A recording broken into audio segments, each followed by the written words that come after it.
Hello and welcome. I'm still linking X2 and this is our final stage, stage number 5 in our how to draft series. Today we will review each side's advantages and disadvantages in the champion select process. We will talk about how they can make use of these advantages to edge out in this first process. I will reference prior videos in this series, so if you have missed them, check them out in the playlist or in the top corner. So, before we get started, I want to note that this is obviously about the draft and not about in-game advantages due to the map layout, for example.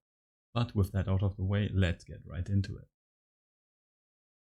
Starting with the blue side advantages first, they have usually more free bans. So this means they have more options to counteract the enemy strategies and set their strategies up easier. It also means that they're more flexible in how they can approach the game and their game plan. Then they have the B1 first pick, usually the OP champion that has come throughout the draft, and this is the first advantage the blue side has directly on the rift with this very strong champion. Next up are the B2, B3 and B4, B5. So these double picks where they can elect a duo for their map, which can either be the direct bot lane or for example the mid jungle 2v2. With these duos can create themselves a very strong combination. And if they are looking for cheese strategies, they also usually require 2 champions. What the great thing is about these double picks is that the enemy has no way to disrupt them directly and has less preparation time to counteract the incoming duo.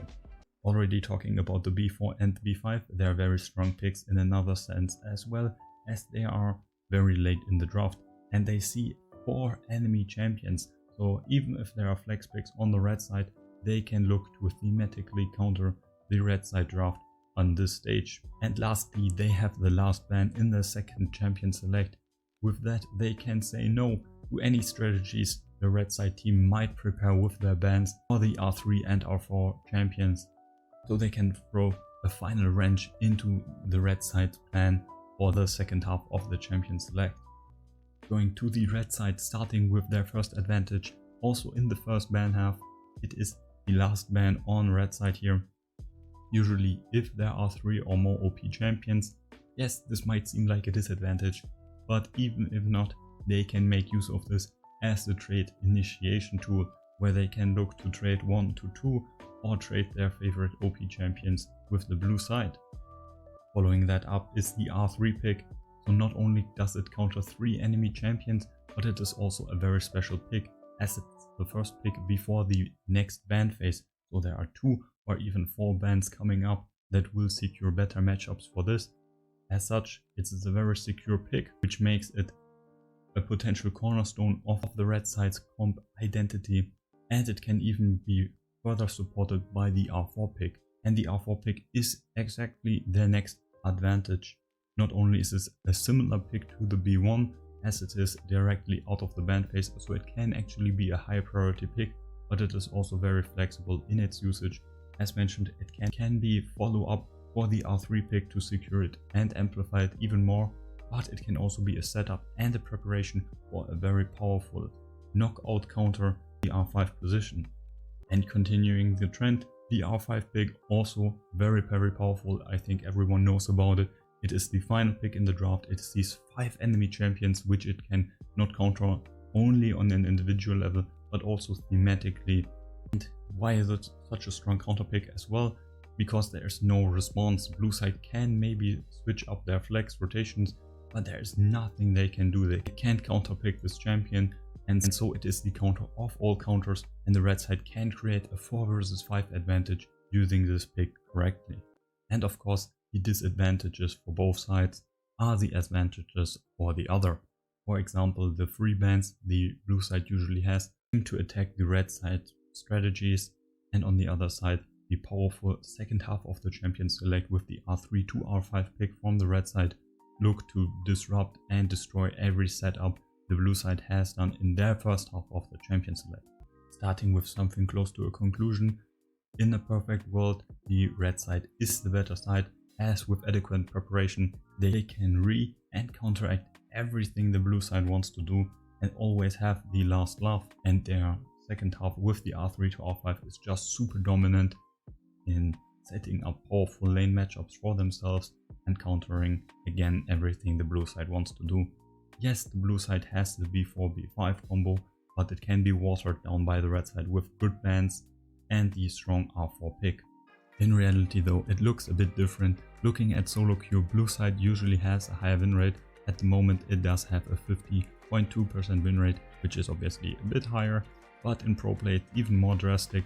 Looking at the LCK for example, the playoffs 61.1% win rate for blue side, LPL 62.5%, in the LEC just 51.5%, but then again in NA, the LCS, there's a drastic increase to the 64.5% win rate for the blue side. But looking at last year's Worlds, we see that the red side has here the edge with a 53.9% win rate. So something seems to be amiss here.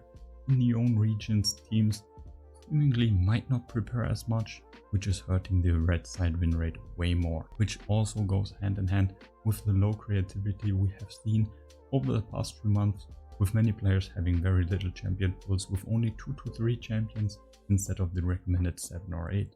Trying to find a more universal conclusion, it is true that on certain patches the red side has to ban more overpowered champions, but it is also true that these overpowered champions work as a double-edged sword. With preparation there are counter picks, and with creativity there are trade options. So at least in my opinion, which side is better does depend on how each team makes use of their side's advantages in the correct way. But teams do approach the drafting phase quite poorly and are not really looking to get edges over the opponents, which hurts the red side even more so. And even so, the blue side is not doing too much better in my opinion. Their mistakes are just not getting punished more regularly, and their advantages are just more straightforward, and to be honest, it's more difficult to fuck up on the blue side. With that in mind, I would recommend for teams that have identified themselves as the weaker one in terms of player skills to use the red side and then use their brain, use preparation, use the red side advantages in the correct way to try to cover for the player gap.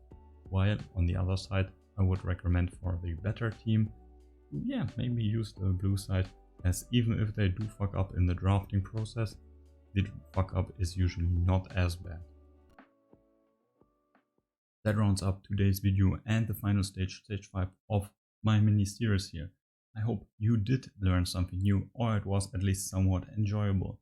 So if you have any questions about this stage or any stages in general or drafting overall, ask away in the comments down below. And you know how it is. On your way down there, hit up the like button, and if you're at it, you might want to subscribe to not miss any future content.